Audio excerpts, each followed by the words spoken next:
Yaqulu ya laytani qaddamtu li hayati. Ito yung pangalawa. Pagsisisi. Tingnan nyo. Ilan din sa mga tao o nilalang sa kabilang buhay, jin man o tao maaari, na inilarawan ni Allah na isa sa kanila o ilan sa kanila sasabihin, sana nakapaglaan ako noon ng kabutihan para sa aking buhay na ito. Isa din sa pagsisisi na inilarawan ni Allah subhanahu wa ta'ala, sasabihin ng mga tao, yaqulu ya laytani qaddamtu li hayati. Kasawian sa akin, bakit hindi ako gumawa ng mga mabubuting gawa nung ako ay nabubuhay sa mundo para sa tunay na buhay dito sa kabilang buhay, sa araw ng paghukom na ito.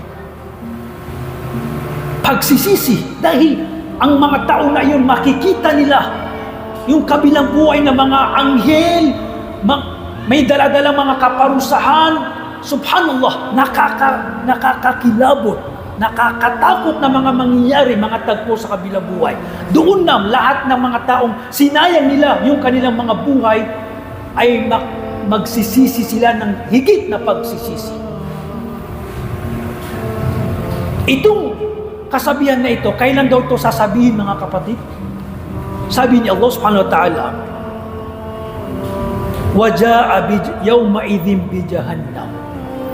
Sa araw na iyon, sa araw ng paghukom, dadalihin malapit sa araw na iyon ang impyerno.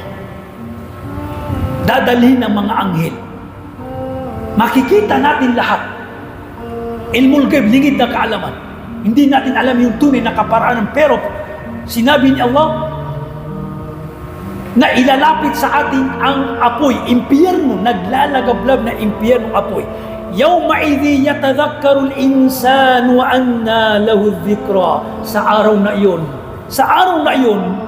makakaalaala ang tao kung ano yung ginawa niya sa mundo.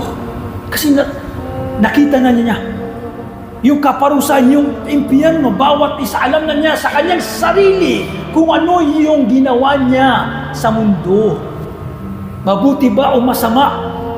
Pero yung mga taong sinayang nila yung buhay nila, puro pagsuway, puro paglaba, puro makamundo, puro kasalanan, babalutin sila ng pagsisisi, pagdadalamhati. Subhanallah, alam nila ang kanilang sarili.